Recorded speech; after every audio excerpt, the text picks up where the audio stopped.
제가 어릴 적에 두발 자전거를 배울 때를 한번 생각해 봤습니다. 처음에 이제 두발 자전거를 배우기 전에 저 사진과 같이 보조바퀴가 달려있는 네발 자전거를 타고 배웠던 기억이 있어요.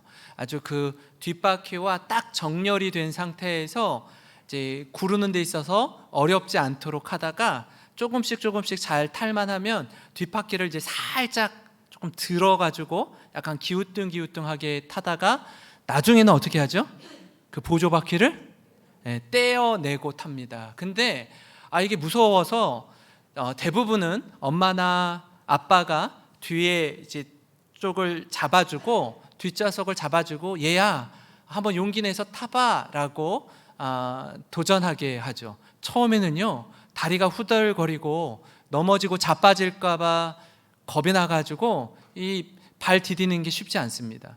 근데 이제 아빠가 뒤에서 이렇게 잡아주다가 어느 순간에 이 아이가 타는 것 같으면 어떻게 해요? 뒤에서 살며시 나요. 근데 아이는 어떻죠? 잡고 있는 줄 알고 신나게 달립니다. 그러다가 두발 자전거 타는 법을 배우게 됩니다. 아빠가 뒤에서 말하는 거예요. 너 현웅아, 너 할 수 있어. 용기를 내봐. 괜찮아. 넘어져도 괜찮아. 내가 뒤에서 잡고 있으니까 염려하지 않아도 돼. 이 한마디가요 아이에게 있어서는 큰 디딤돌이 되고 격려가 됩니다. 근데 옆에서 너 안 돼. 네가 뭘 탈 줄 알아. 너 못해. 금방 자빠질걸. 이렇게 놀리는 친구들이 있어요. 그러면 그런 말이요 이 아이의 마음에 두려움으로 딱 엄습해서 제대로 타지 못하는 경우들이 있습니다. 여러분, 이처럼 우리 말 한마디로 인해서 또 표정 하나로 인해서 우리와 함께하는 일을 살리고 세우고 격려할 수도 있고요, 반대로 여러분 주변을 힘들고 괴롭게 하고 무기력하게 만들 수도 있습니다. 똑같은 사람인데 똑같은 상황 속에서 어떤 말을 하느냐에 따라서 우리는 이 공동체, 또 우리와 함께하는 이들에게 디딤돌이 될 수도 있고 걸림돌이 될 수도 있습니다. 오늘 본문은요 요나단과 사울을 통해서 우리가 서로에게 어떤 존재가 되어야 하는지 깊이 생각하게 하는 말씀입니다. 오늘 말씀에 계속해서 사울 왕의 추격을 피해 도망치는 이 다윗을 찾아 만나는 요나단, 다윗을 돕기 위해 광야로 찾아 나서는 요나단을 보게 됩니다. 참 흥미로운 것 중에 하나 뭐냐면 저런 드넓은 광야 가운데요 숲풀이 우거진 데가 있어요. 가끔씩. 그러니까 다윗이 숨는 곳은 그런 곳입니다. 좀 왕에게 들키지 않도록 숨는데요, 사울은 아무리 다윗을 추격해도 다윗을 찾지 못하는데 요나단은 다윗이 어디 있든지 관계없이 그를 쉽게 찾아냅니다. 그죠? 쉽게 찾아요. 빌립보서 2장 3절에 이런 말씀이 있습니다. 아무 일에든지 다툼이나 허영으로 하지 말고 오직 겸손한 마음으로 각각 자기보다 남을 낮게 여기고 라는 말씀이 있습니다. 요나단은요 겸손한 마음으로 다윗이 자신보다 10살 이상 어림에도 불구하고 자신보다 더 나은 자로 여겼습니다. 존중하고 사랑했어요. 그래서 다윗의 아픔은 나의 아픔이요 다윗의 위기는 나의 위기로 여겼습니다. 요나단은요 왕권을 계승할 수 있는 가능성에도 불구하고 하나님의 뜻을 더 우선하면서 겸손의 디딤돌이 되었습니다. 기꺼이 권리 포기와 자기 희생을 감수했던 이가 요나단이었어요. 반면에 사울은 어떻죠? 다윗을 계속 추격하면서 끊임없이 그의 삶을 위협하는 인생을 살았습니다. 그는요 자신의 왕권을 유지하기에 급급한 인물이었어요. 마치 다윗을 해치는 것이 자기 인생의 최종 목표인 양 살았던 이가 사울 왕이었습니다. 그의 모습을 표현해 주는 말씀이 야고보서 3장 16절에 있는데요. 한번 같이 읽어보겠습니다. 시작. 시기와 다툼이 있는 곳에는 악한 일이 있음이라. 아멘. 예. 다윗을 시기하다 보니까, 다툼이 있다 보니 하는 모든 일이 혼란스럽습니다. 하는 모든 일이요 악해요. 그래서 그런지 몰라도 안타깝게도 사울 주위에는요 그를 불쌍히 여기며 호의와 동정을 베푸는 이가 한 명도 없었습니다. 아마 좀 외로웠을 거예요. 분명히 자신의 주위에 자신의 명령을 따르고 순종하는 부하들이 있지만 자발적인 순종이 아니었습니다. 그러니까 이 잘못된 길인 줄 아는데 어쩔 수 없이 불가피하게 따를 뿐 전적으로 그를 보호하고 그와 함께 마음을 나누는 이가 없는 거예요. 근데 그의 마음을 이해하고 긍휼히 여기는 한 사람이 있었어요. 누구일까요? 그 사람은 놀랍게도 다윗이었습니다. 다른 사람은 몰라도 다윗은 사울을 끝까지 지켰어요. 자신을 해치려고 칼을 겨누는 사울에게 다윗은 끝까지 칼을 거두었습니다. 사실요, 하루에도 사람의 마음이 시시각각 변하는데 이 사울 자신을 해하려고 하는 사울 왕을 해칠 수 있는 절호의 기회가 주어질 때 사람들이 주위에서 다윗에게 이건 하나님이 당신에게 준 절호의 기회라고, 찬스라고 이야기해 줄 때 여러분 충분히 마음이 흔들릴 수 있었습니다. 그럼에도 불구하고 그 마음을 끝까지 지킨 이가 다윗이었습니다. 사랑하는 성도 여러분, 나는 누군가의 자전거를 뒤에서 붙잡아주는 디딤돌인지 아니면 넘어뜨리는 걸림돌인지 우리 자신을 보고 깨닫기를 소망합니다. 오늘 말씀을 중심으로 이 아버지 사울과 아들 요나단이 한 사람 다윗을 대하는 태도를 보고 하나님 앞에서 우리는 어떻게 살아야 하는지 자신을 돌아보는 모든 성도님 되시길 주님의 이름으로 축원합니다. 제가 오늘 말씀을 중심으로요, 이런 사람이 되라라는 주제로 몇 가지 깨달은 말씀을 여러분과 함께 나누고자 하는데요. 첫 번째, 이런 사람이 되라. 첫 번째는요, 하나님을 의지하도록 격려하는 사람이 되라라는 것입니다.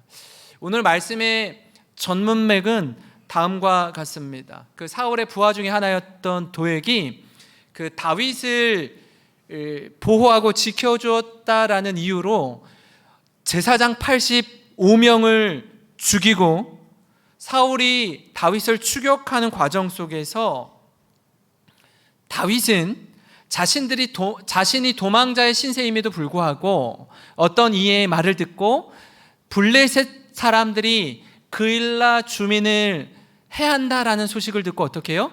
자신의 안위는 뒤로 하고 그일라로 향해서 그일라 주민들을 구원합니다. 이 과정에서 사울은 자신의 백성이 곤경에 빠지는데 지키지 않고 오로지 유일한 목적은 단 하나, 다윗을 해하기 위해서 추격할 때 다윗은 왕의 역할을 못하고 있는 가운데 도망자였던 다윗은 오히려 이스라엘의 왕의 모습으로 왕의 왕다움을 표현하는 방식이 뭐였냐면 블레셋의 공격으로부터 그일라 주민을 구원하는 것이었습니다. 다시 말씀드리면 다윗은 하나님 앞에서 국가와 국민을 지키는 일에 온 힘을 쏟는데 사울은 끝까지 다윗을 해치는데 힘을 쏟고 있는 거예요. 그럼 바로 그때 사울의 아들 요나단이 다윗을 찾아옵니다. 그리고 다윗의 마음이 흔들리지 않도록 그를 격려해 주는데요. 16절 말씀입니다. 우리 자막을 보고 함께 한 목소리로 읽겠습니다. 시작. 사울의 아들 요나단이 호레스로 다윗을 찾아와서 하나님을 굳게 의지하도록 격려하였다. 예. 요나단의 이 모습이 얼마나 멋진지 모릅니다. 이 모습은요, 신앙의 동역자요, 형으로서, 어른으로서 보여주어야 할 모범을 제시하고 있습니다. 여러분, 얼마나 귀하고 아름다운지 몰라요. 도망자였던 다윗에게는요, 한편으론 이 놀라운 만남의 축복이 있었습니다. 그를 따르고 신뢰하는 이들이 많았어요. 다윗은 비록 도망자였지만 함께하는 이들의 리더이기도 했습니다. 도망자의 삶이 어떻게 보면 초라해 보이지만 다윗의 마음은 누구보다도 담대했습니다. 그는 마음의 중심을 오롯이 하나님께 두고 있었거든요. 위기 상황에도 결코 흔들리지 않는 믿음을 끝까지 지켰습니다. 이런 모습을요, 다윗과 함께하는 이들이 그의 말하는 말 한마디, 그의 행동하는 행동 하나 다 주목해서 지켜보고 있다라는 거예요. 그 다윗을 따르던 무리들은 그 아둘람 공동체라고 하는데 일명 환난당한 자, 빚진 자, 원통한 자가 다윗과 함께 있습니다. 다시 말씀드리면 다윗 역시 환난당한 자였고 빚진 자였고 마음이 원통한 자였어요. 같은 처지, 같은 형편에 있는데 다른 선택을 하는 다윗을 보고 저들을 배웁니다. 뿐만 아니라 요나단을 보고 다윗을 따르는 이들이 배워요. 뭘 보고요? 자신의 기득권을 내려놓고 그 쫓기는 다윗을 지키고 보호하며 자기 생명같이 사랑하는 요나단의 뒷모습을 보고 다윗을 따르던 이들이 배운다고요. 참 놀랍고 흥미로운 사실 중에 하나는 그렇게 다윗과 함께 아둘람 공동체를 이루었던 환난당한 자, 빚진 자, 원통한 자들이 향후 다윗이 이스라엘의 두 번째 왕이 될 때에 다윗의 새 정부를 꾸리는 리더십으로, 장관들로, 참모들로 발탁된다는 사실입니다. 왜 그럴 수 있을까요? 다윗을 통해서, 요나단을 통해서 그 뒷모습을 보고 배운 거예요. 그 모습을 닮아가는 것입니다.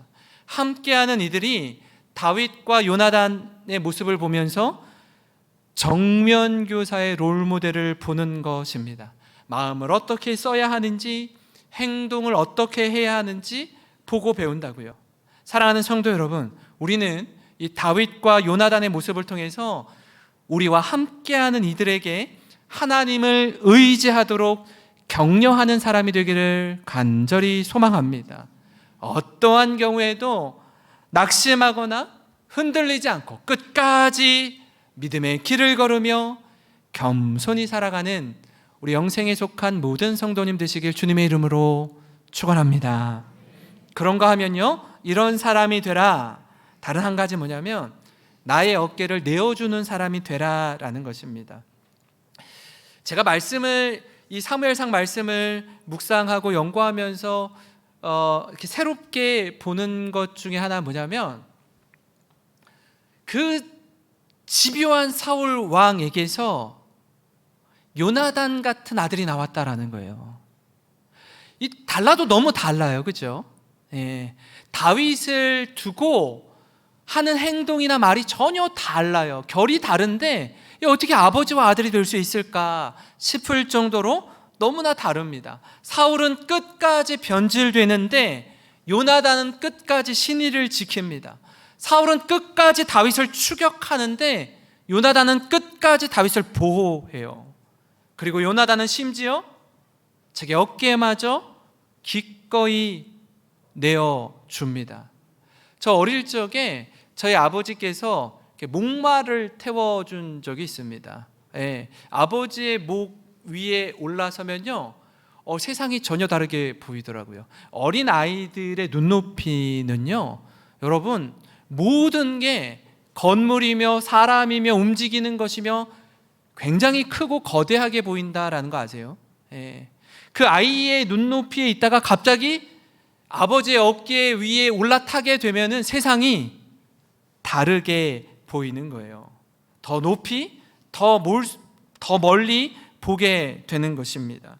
시간이 지난 다음에 제가 한 10수년 전 이야기 같아요. 저희 아들, 딸이 뭐 6살, 9살 요맘때 됐을 때 그 대전에서 사역할 때였습니다. 제가 섬기던 서울에 목사님을 찾아뵙고 인사드렸던, 추석 때 이렇게 인사드리러 갔다가 다시 대전으로 내려오는 길에 번뜩 제가 자랐던, 저희 아이들 만한 때 자랐던 동네에 가고 싶더라고요.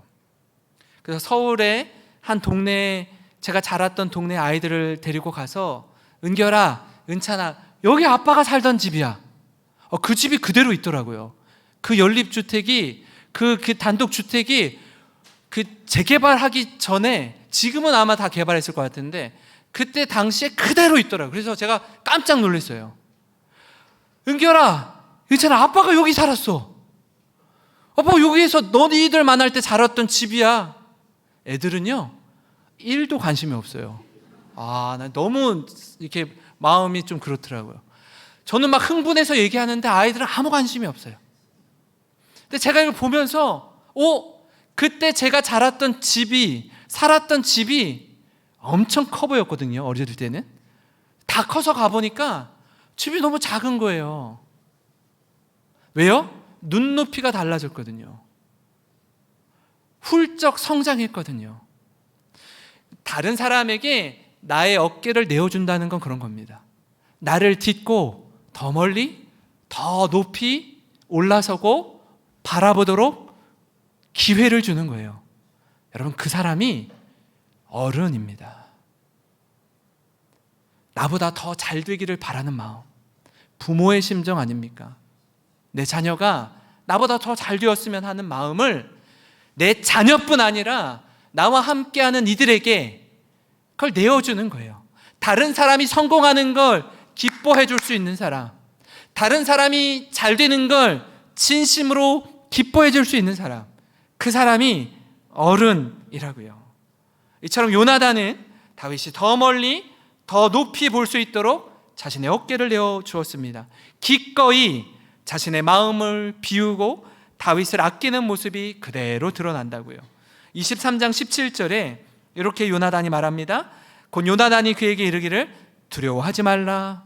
내 아버지 사울의 손이 내게 미치지 못할 것이요, 너는 이스라엘 왕이 되고 나는 내 다음이 될 것을 내 아버지 사울도 안다 하니라. 이거 요나단이 다윗에게 하는 말이에요. 처음 하는 말이 뭐예요? 두려워하지 말라. 다윗에게 만날 때마다 하는 얘기가 두려워하지 말래요. 왜 이 말을 할까요? 다윗이 두려워하고 있기 때문에. 자기 아버지 사울 왕의 추격으로 인해서 늘 두려움에 사로잡혀 있거든요. 그래서 마음을 안심시키는 거예요. 그리고 또 하나 뭐라고 얘기하죠? 내 아버지 사울의 손이 너에게 미치지 못할 것이요, 너는 이스라엘의 왕이 되고 나는 너의 다음이 될 것을 내 아버지 사울도 안다라고 얘기합니다. 그러니까 자신은 이인자가 되기를 주저하지 않아요. 자신은 왕의 아들이요, 왕자임에도 불구하고 내가 그 다음 왕이 될 것에 욕심내지 않아요. 오히려 다윗, 네가 이스라엘의 왕이 될 것이다 라고 이야기하고 있습니다. 이런 말은요, 이런 권면과 고백은 어른이 할 수 있는 말입니다. 마음을 비우고 어깨를 내어주며 나를 딛고 올라서도록 한 자의 고백입니다. 이런 요나단을 만난 건 다윗에게 엄청난 축복이요, 은혜입니다. 왜냐하면 저와 여러분 마찬가지 아닙니까? 인생 살아보니 요나단 같은 이들보다 우리 주위에 사울과 같은 사람들이 훨씬 많기 때문에 그렇습니다. 대부분의 사람들은요, 저 사람이 아니라 내가 그 자리를 차지해야 되고 누릴 생각을 하지 양보하거나 희생하려고 하지 않습니다. 양보와 희생이요? 이건 루저들이 갖는 생각이고 철저히 낙오하고 실패한 자로 여기기 때문에 그렇습니다. 그러나 하나님 나라의 원리는 달라요. 하나님이 보시는 기준은 다릅니다. 기꺼이 내 어깨를 내어주는 것, 나를 딛고 올라서도록 헌신하고 희생하는 것, 그 절정이 사실 예수 그리스도의 십자가를 통해 우리에게 전해졌습니다. 하나님이 우리에게 예수님의 십자가를 통해서 보여주신 모습이 다윗을 대하는 요나단의 모습과 동일하다고요. 이것이 복음이요, 이것이 사랑입니다. 사랑하는 성도 여러분, 우리가 사는 세상은요, 남의 어깨를 짓밟고 올라서라고 부추깁니다. 내가 높아져야 하고, 내가 소유해야 하고, 내가 유명해져야 한다고 부추겨요. 그러나 성경은 내가 낮아지고, 내가 섬기고, 내 어깨를 딛고 올라서라고 말씀하고 있습니다. 이것이요, 바로 영혼을 살리고 영혼을 세우는 원리입니다. 올해 2025년도 우리 교회 비전과 같이 영혼을 살리면 영원히 살리라는 말씀과 그 정신입니다. 바라기는 이 마음이 우리가 속한 가정과 학교와 직장 가운데 흘러넘치기를 주님의 이름으로 축원합니다. 마지막으로요, 여러분 이런 사람이 되시기 바랍니다. 앞서 말씀드린 이 두 가지를 계속해서 반복하는 것입니다. 두 가지가 뭐죠? 하나님을 의지하도록 격려하는 것, 또 한 가지는요, 내 어깨를 딛고 올라서도록 헌신하고 희생하는 것. 이 두 가지를 한 번만 하지 마시고 계속 반복하라는 것입니다. 그러니까 요나단은요, 다윗을 처음 만난 이후에 그가 왕이 되기까지, 그가 블레셋 전쟁에서 아버지 사울과 함께 같은 날, 같은 시간에, 같은 장소에서 죽기까지 다윗을 끊임없이 격려하고 축복했습니다. 한 번의 격려로 끝나지 않아요. 요나단은 기회 있는 대로 다윗을 축복하며 진심으로 그를 품어 주었습니다. 첫 번째 만남의 모습을 성경이 이렇게 기록하고 있습니다. 18장 3절 4절인데요. 요나단은 다윗을 자기 생명같이 사랑하여 더불어 언약을 맺었으며 요나단이 자기가 입었던 겉옷을 벗어 다윗에게 주었고 자기의 군복과 칼과 활과 띠도 그리하였더라. 요나단의 진심이 묻어나는 말씀입니다. 자기 생명같이 다윗을 사랑해서 왕자의 옷을 입히는 거예요. 자기가 입고 있던 칼과 활과 띠를 다 내어주는 것입니다. 나는 너요, 너는 나다라는 뜻 아닙니까? 이후에 사울이 다윗을 해치려고 할 때에도 계속해서 다윗을 변호하고 보호해 주었습니다. 그리고 이렇게 선포하죠. 20장 16절 17절에 이에 요나단이 다윗의 집과 언약하기를 여호와께서는 다윗의 대적들을 치실지어다 하니라. 다윗에 대한 요나단의 사랑이 그를 다시 맹세하게 하였으니 이는 자기 생명을 사랑함같이 그를 사랑함이었더라. 그러니까 요나단이 다윗을 계속 옆에서 지켜줘요. 격려해주고 축복해주고 언약을 여러 차례 갱신합니다. 그러니까 다윗이 흔들리려고 할 때 그 마음을 다시 잡아주는 거예요. 아니, 너무 멋진 거 아닙니까? 저에게도요, 제가 목회를 하면서 때론 마음이 흔들릴 때마다 제 곁에서 저의 흔들리는 마음을 붙잡아주고 지켜주고 격려해 주시는 몇몇의 성도님들이 계십니다. 이 목회자의 길도 만만치 않거든요. 쉽지 않은데 뭐 여러분과 제가 뭐가 다르겠습니까? 힘들고 어려울 때 마치 요나단처럼 무너질 때마다, 힘겨울 때마다 용기를 북돋아주는 성도님들이 계셔요. 얼마나 힘이 나고 격려가 되고 위로가 되는지 모릅니다. 여러분, 이처럼 여러분 주위에 여러분이 어렵고 곤고한 시간을 지날 때마다 그 마음을 요나단처럼 붙잡아주는 동역자가 있으시기를 주님의 이름으로 축복합니다. 한 걸음 더 나아가서 여러분 곁에 있는 가족, 다락방 식구들, 여러분의 동역자들이 흔들릴 때마다 그 곁에서 힘이 되도록 북돋아주고 약속을 다시 한번 갱신하고 하나님의 말씀으로 위로하는 요나단과 같은 분이 바로 여러분 한 분 한 분이시기를 주님의 이름으로 축원합니다. 다윗의 배후에는요, 그를 지지하고 격려하는 아둘람 공동체가 있었고요, 오늘 말씀도 그 연장선에 다시 한번 다윗의 마음을 북돋아주는 요나단이 있었습니다. 23장 18절인데요 우리 같이 한번 읽겠습니다. 시작.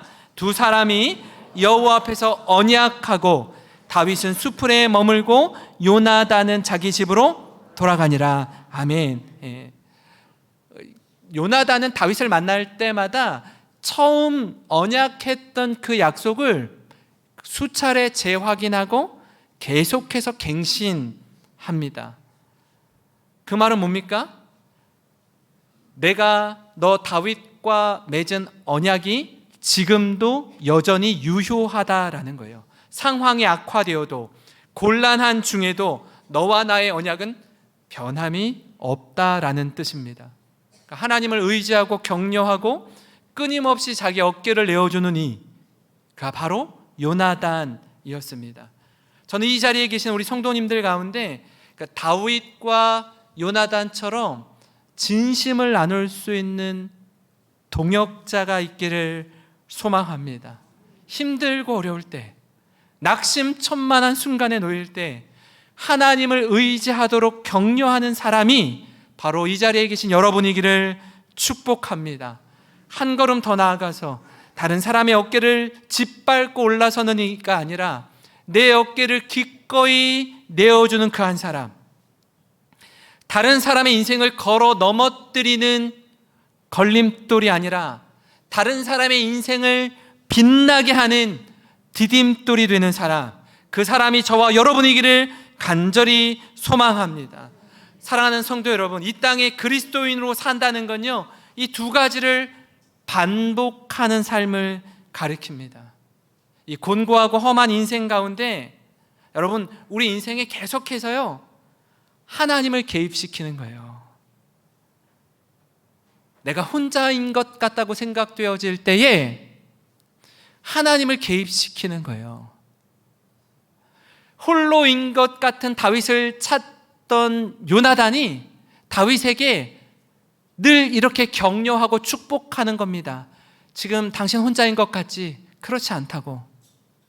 당신 곁에 내가 있고 우리의 배후에 당신과 함께하는 하나님이 계시다고. 이걸 자꾸 리마인드 시켜주는 거예요. 계속 기억나게 하는 겁니다. 힘을 내라고, 용기를 잃지 말라고, 이 믿음의 경주를 끝까지 완주하시는 우리 모든 성도님 되시기를 주님의 이름으로 축원합니다.